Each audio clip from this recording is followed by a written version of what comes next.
right, y'all. Welcome to the Scott Horton Show. I am the director of the Libertarian Institute, editorial director of antiwar.com, author of the book Fool's Errand, Time to End the War in Afghanistan, and I've recorded more than 5,000 interviews going back to 2003, all of which are available at scotthorton.org. You can also sign up for the podcast feed. The full archive is also available at youtube.com/Scott Horton Show. All right, you guys, on the line, we've got the great Philip Weiss, the editor, the founder, and the editor of the blog Mondo Weiss at mondoweiss.net. And man, has he got a great stable of writers over there for you guys. And I owe you an apology, Phil. I had to unsubscribe from your morning email because I was spending my first 3 hours of the day reading every great thing on your site, and I just couldn't do it no more. But now that means I'm way behind on all my Israel-Palestine news. So, but you are the great Scott Horton. Let's be on the record about that, okay? I'm not so sure, but I'm trying. How are you doing these days? You know, we're doing all right. We got all stocked up and locked down and armed up and ready for whatever comes. So, you know, I'm generally an optimist and a people person. I think things are probably going to work out okay in the end, but I don't know how long that's going to take. You know, I'm not predicting the worst, but I'm prepared for it. Yes. Great. Well, I mean, there's a lot going on in Israel right now, as there is in every country, you know. So, and it's pretty peculiar what's happening there. In that Netanyahu, who seemed to have been on the ropes politically, is now using coronavirus to try to resuscitate his career. Yeah, and get a fifth term as prime minister. Yeah, and he was really right up against it, so right? Because not after entirely surprising, but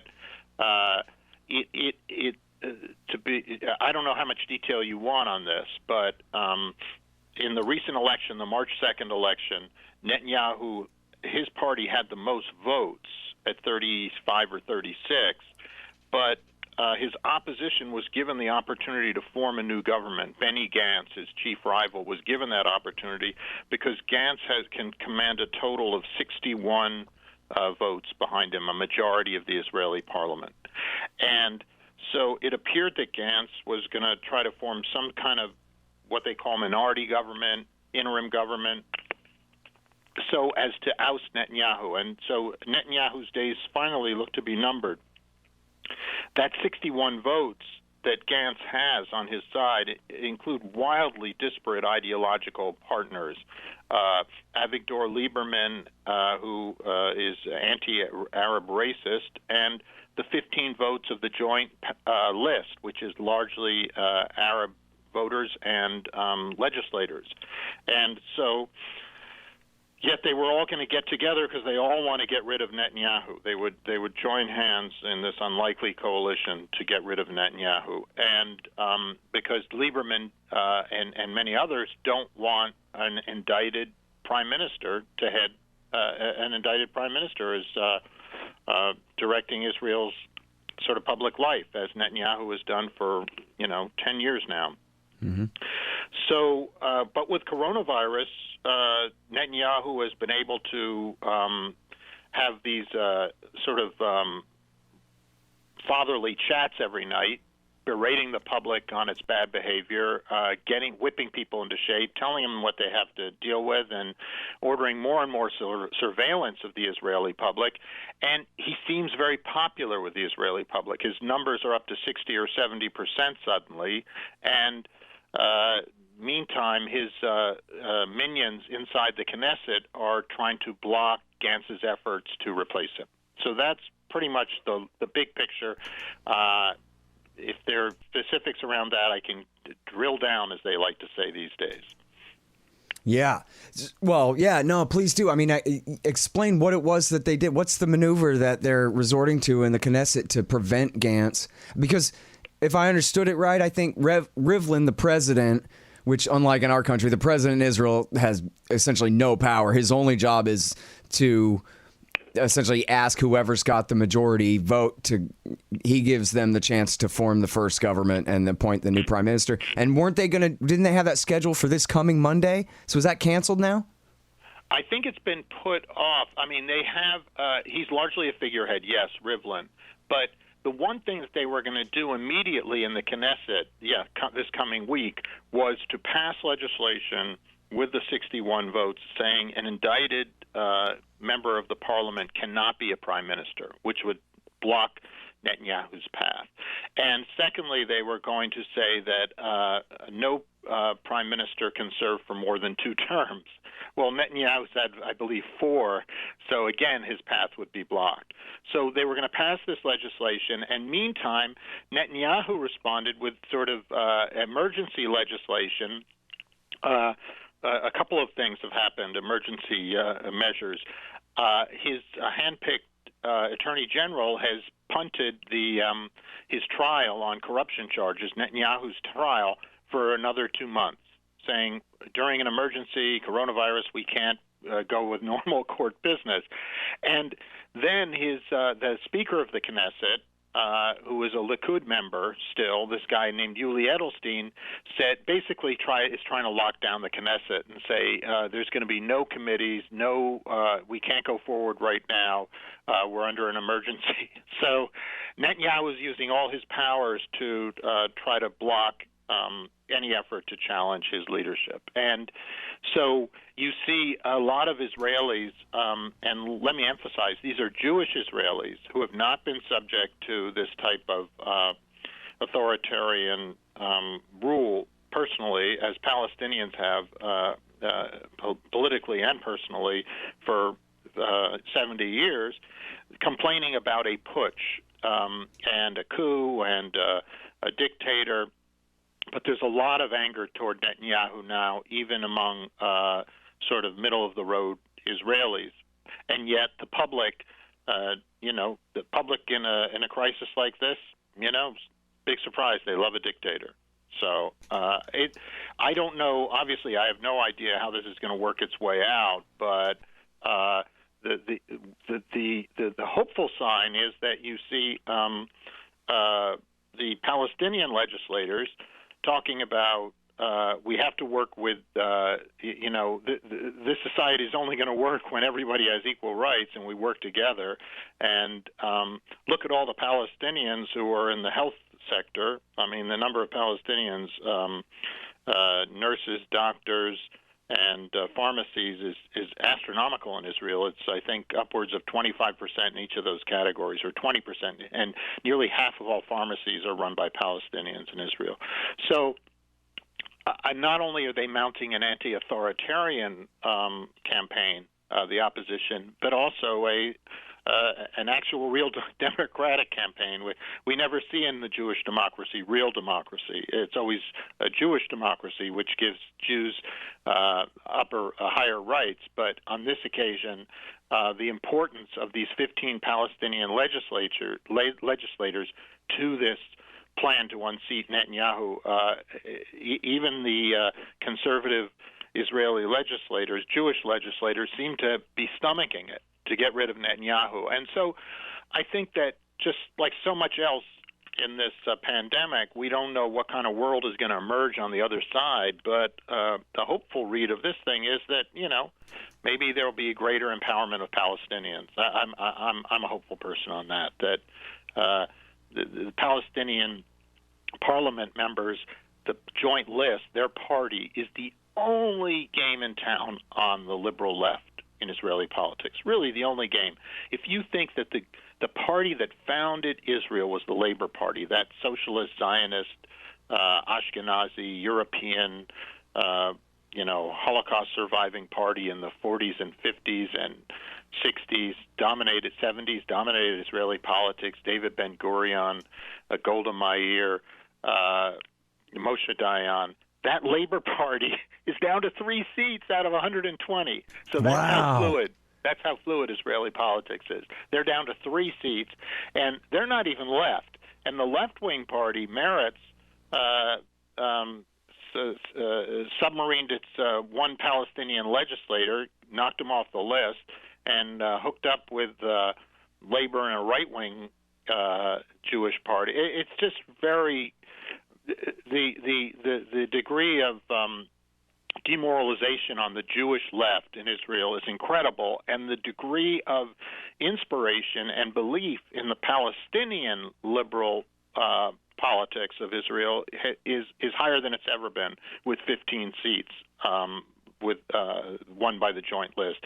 And if there is a fourth election, and there could well be a fourth election, given that deadlock has been the status quo in Israel for the last year, then I think Palestinians could win as many as, it's been said, as many as 18 seats, which would be a remarkable rise. Now, I should emphasize that the one thing I've left out is that Israel, the Jewish democracy, is one of the most racist political structures in the world. I mean, there are a lot of them, but it's right up there. And even this opposition to Netanyahu, Benny Gantz, is using the Palestinian votes, the 15 seats, to try to knock out Netanyahu. But he has no real intention of including them in his government. And there have even been assurances where no Arabs, will be in government. So, and his actual and ultimate goal might be, Gantz's ultimate goal might be to combine the two largest parties, his blue and white, and Netanyahu's Likud, in what is called a national unity government. And in a time of crisis, they're saying we need to have a unity government. You're saying the blue and white people are saying that now, or Likud's saying that now? Blue and white people are saying that, but on condition that Netanyahu is not at the top of it. So, I was going to say, because I saw a thing last week where it might have even been something I read by you that said that, no, it wasn't by you. It was something else I read. I'm sorry. But it was saying that I forget what I wrote. It was, I know what it was. It was Netanyahu had proposed this publicly in the media that I know will do a thing, a last resort, and then I'll stay prime minister for 2 years and then hand it over to you. And then Gantz replied that if that was serious, how come you leaked it in the media instead of sending your people over here to talk about it? I didn't see that. That's funny. Yeah. I have certainly seen these proposals, and, time of crisis, let's join the two largest parties. But what is interesting about Israeli politics right now is, despite that kind of urgency, that, many, even in our country, there's a greater degree of bipartisanship than there has been in the recent years.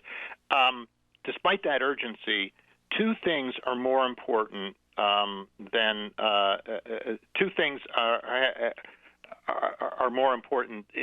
First, getting rid of Netanyahu is more important to these legislators than even a unity government. And getting rid of Netanyahu is even more important than Israeli racism. So it's a remarkable shift in the Israeli political culture. I don't know how. I think that they're holding fast on this determination that if we form a unity government, it's without Netanyahu. We don't want Netanyahu. We're sick of Netanyahu. The three elections so far have shown the Israeli public is not in a majority for Netanyahu. That's the message Gantz and his friends keep saying. And so if there is a fourth election, I think they'd go to a fourth election before they agreed on a government, the one that you just described, in which Netanyahu has first in rotation. The president of Israel, that figurehead you referred to earlier ago, Rivlin, I think he would like it if they just everyone should get along, keep Netanyahu. He would like it if they kept Netanyahu prime minister, I think, under such an arrangement. But there's just such a strong block, even in the Jewish politics now, of just we want to see Netanyahu's back.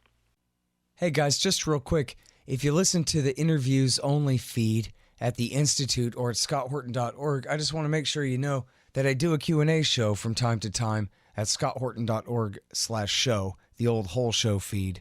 And so if you like that kind of thing, check that out there. Hey, guys, here's how to support this show. You can donate in various amounts at scotthorton.org/donate. We've got some great kickbacks for you there. Shop Amazon.com by way of my link at scotthorton.org. Leave a good review for the show at iTunes and Stitcher.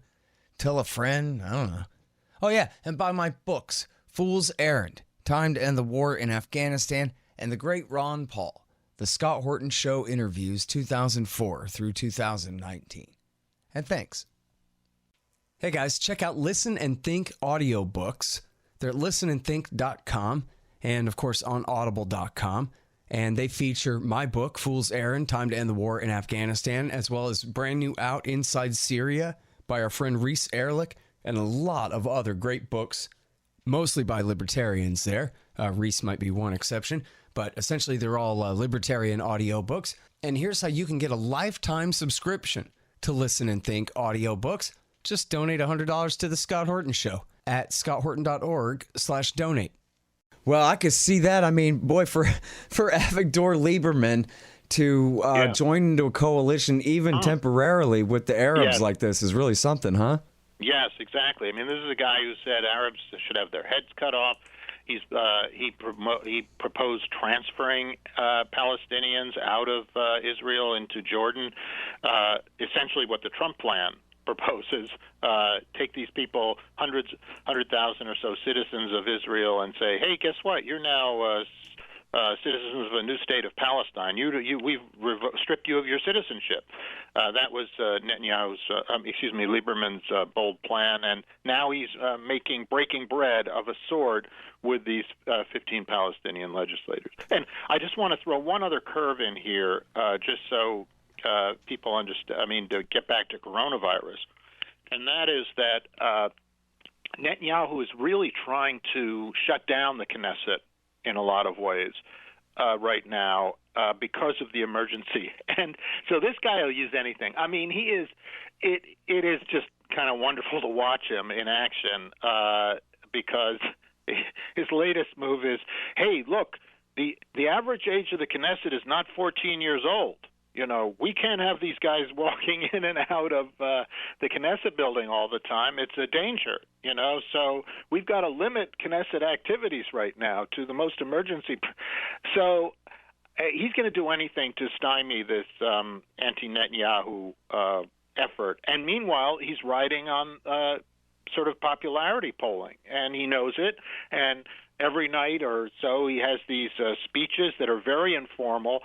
And, you know, you talk about dictatorships, everyone is sensitive right now to the degree to which our leaders are citing, quoting, listening to public health officials, and the degree to which they're, you know, going on their own and imposing authoritarian measures just because it makes them feel good. And Netanyahu has really erred on.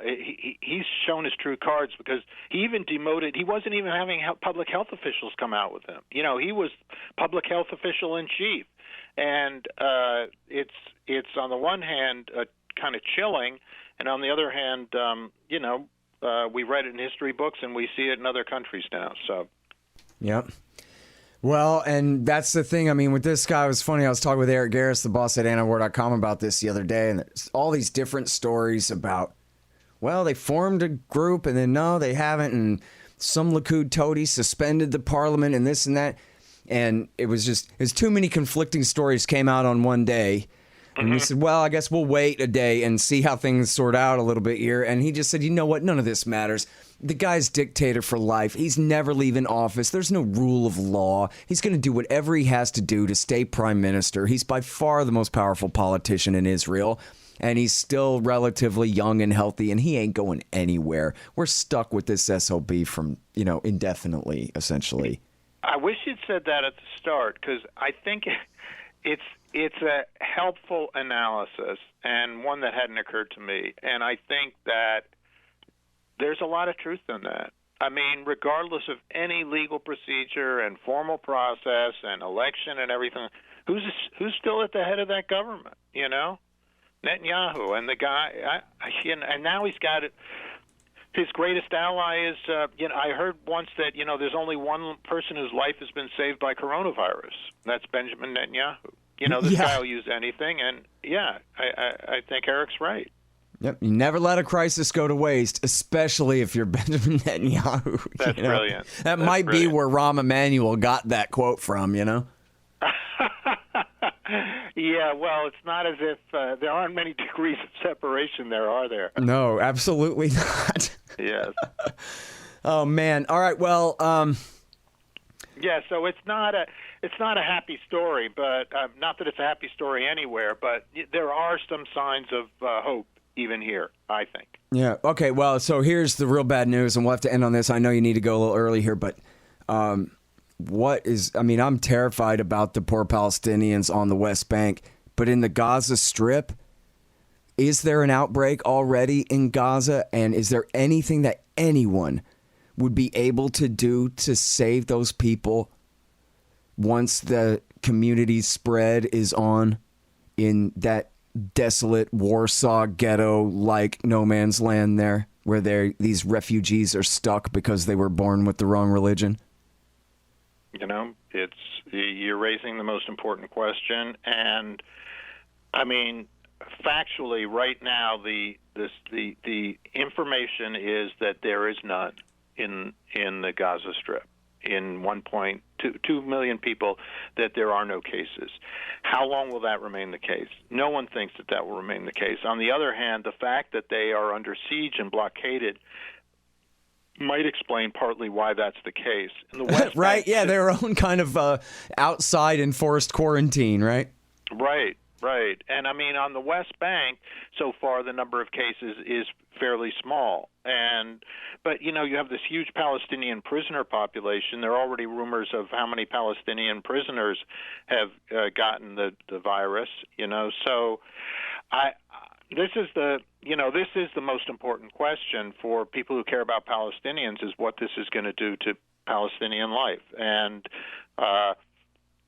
given the way the United States is treating Iran right now, I mean, how is Israel going to be with this population? What are they going to justify? What are they going to use this virus to justify? And there again, you see the joint list, the Palestinian legislators stepping up and saying, hey, we're all in this together. This is one boat. Yeah, what a great opportunity for peace, for Israel and for America and for anybody who's fighting about anything. Like, I have an idea right now. Let's kill Iran with kindness. Let's lift all the sanctions. Let's send them every bit of aid and food and extra masks and whatever we can do, and forget the past. The past is dead. It's a whole new world now. Why do we have to fight the Ayatollah? Because of Netanyahu says so? Forget that. Absolutely. I mean, when did that? There's a revolution 40 years ago. Who cares? You know. Seriously, Ronald Reagan sold them missiles just a couple of days after that, and the Israelis got along with them until they decided to turn on them for their own political purposes in 1992. Right. And they stayed friends with the Ayatollah for 10 years after the revolution. Absolutely. And, you know, the thing is about the relations between Palestinians and Jews in Israel and Palestine, it's all just politics. You know, there's nothing fundamental. I mean, there's a lot of racism, but ultimately it's a human political arrangement. And just like you said, everything's yesterday now, right? I mean, everything's ancient history. And so, I don't know. I mean, what you just said to me is actually a hopeful thing, because, you know, there are some voices saying this in Washington. There are some people saying, you know, suspend all sanctions against Iran. And North Korea, too. Does anybody believe there are no cases of corona in North Korea? Oh, my. I mean, what an opportunity for the most powerful and wealthiest country in the world to help the poorest and weakest and stupid and back-asswardest communist dictatorship by just saying, you know what? The past is dead. Let's be friends. Let's work this out. You need fuel oil. You need medicine. You need whatever we can help you with. And let's just move forward. It doesn't have to be this way. Now, of course, that would mean that anyone who has a heart and a brain and the interests of the American people or the people of the world in mind, rather than just the special interests like the arms dealers over at Boeing and Lockheed, and their interest in keeping up tensions with North Korea, and the anti-China lobby that just wants our troops in South Korea, not for North Korea, but to use against China. If it's not for those evil, corrupt, tiny minority special interests having the sway, then any decent set of human beings in charge of this country would do exactly what I just said. Scott? You know, as I said, the great Scott Horton. So I'm in complete agreement. And also, I don't think that this sort of understanding and moral clarity is that utterly elusive, as you say. Right.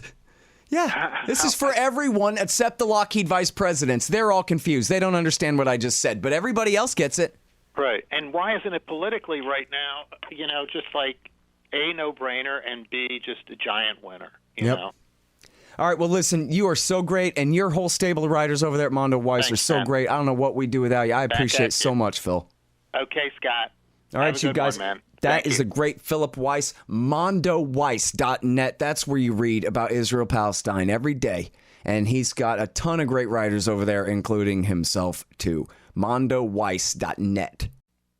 The Scott Horton Show, Anti-War Radio, can be heard on KPFK 90.7 FM in L.A., APSradio.com, antiwar.com, scotthorton.org, and libertarianinstitute.org.